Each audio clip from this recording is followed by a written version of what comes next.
भगवान का कितना वैभव बढ़ा, इतने नाती पोते हो गए, 10-10 पुत्रों के विवाह करके 10-10 नाते हो गए, पोते हो गए। लेकिन अब तक ठाकुर जी की उम्र कितनी हो गई? भगवान की उम्र इतनी हो गई, लेकिन भगवान कैसे लगते? 15 वर्ष के। भगवान का पोता लगता है 25 वर्ष का जैसा, भगवान का बेटा लगता है 50 वर्ष का जैसा। ठाकुर जी के दाढ़ी और मूंछ नहीं आई। भगवान जब कितनी भी उम्र के हो जाए, राम जी 13,000 वर्षों तक भगवान ने शासन किया, लेकिन भगवान लगते कैसे? 16 वर्ष के जैसे, क्योंकि कालातीत है। हम लोगों की थोड़ी सी उम्र बढ़ती है, माथे पर झुर्रियां पड़ जाती।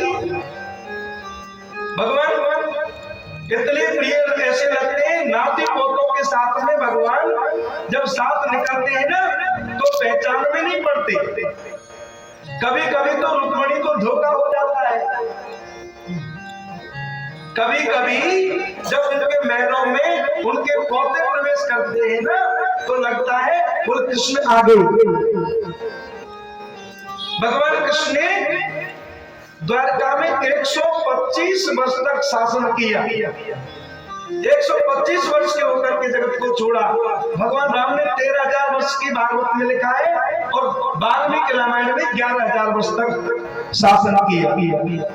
काशी नगरी में एक राजा था, और बड़ा अत्याचारी, जनता को, पब्लिक को बहुत कष्ट देता था।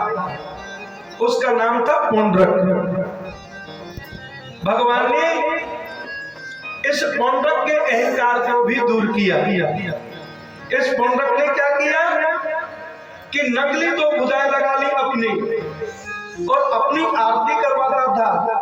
और आरती में क्या? ओम जय पौंड्रक देवा, स्वामी जय पौंड्रक देवा, और भक्त जनन के स्वामी, भक्त जनन के स्वामी, प्राणन के देवा, ओम जय पौंड्रक देवा। ऐसा पौंड्रक। और वो भगवती रुक्मणी कहने लगी द्वारकाधीश से, प्रभु ये अपनी आरती करवाता है, अपने को कहता है कि मैं कृष्ण हूँ, मैं नारायण हूँ, 4 भुजा वाला हूँ, लोग मेरी पूजा करो। कलयुग में आजकल भगवान को बुला करके अपनी पूजा भोग करा रहे हैं। वो पौंड्रक भी ऐसे काम करता, मेरी पूजा करो, मैं भगवान हूँ। ये तो मुझे अच्छा नहीं लगता। भगवान कहने लगे, देवी ये भी मेरी भक्ति कर रहा है। बोल, ये कैसी भक्ति? ये मेरी स्वरूप भक्ति है। लोग कम से कम ये जानकारी तो दे रहा है लोगों को कि मैं ऐसा। भगवान सबको अपना मानते हैं। गोपियों ने भगवान को काम भाव से भजा, कंस ने भगवान को बैर भाव से भजा। बैर भाव सुन रही मोह निश्चर, जिस भाव से परमात्मा को भजो, जाती रही बाबा जैसी, प्रभु मूरत देखी दिन तैसे। आचार्य सुखदेव जी वर्णन करते हैं, अब हुआ एक दिन भगवान की द्वारकाधीश की नगरी में पदार्पण संत नारद जी का।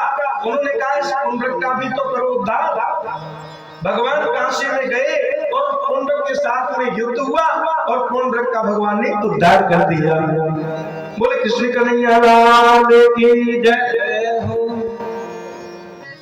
और अब इसके बाद में संत नारद जी जो है कहने लगे, प्रभु रास यज्ञ में आप पहले पधारोगे या फिर जरासंध का कुछ करोगे?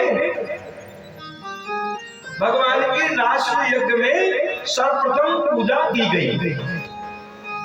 पांडवों के यहाँ पर तो उसमें विरोध किया किसने? शिशुपाल ने। भगवान ने सुदर्शन चक्र से उसका उद्धार कर दिया और उनकी तेजों में उन्होंने कह दिया था कि भैया देख तो मेरी बुआ का लड़का है, 100 से ज्यादा गाली देगा तो मैं नहीं छोड़ूंगा। भगवान ने सुदर्शन चक्र से उनका उद्धार किया। भगवान भूमि का भार भी तो कम कर रहे हैं। एक दिन की बात, भगवान अपनी द्वारका नगरी में इतने वैभव के साथ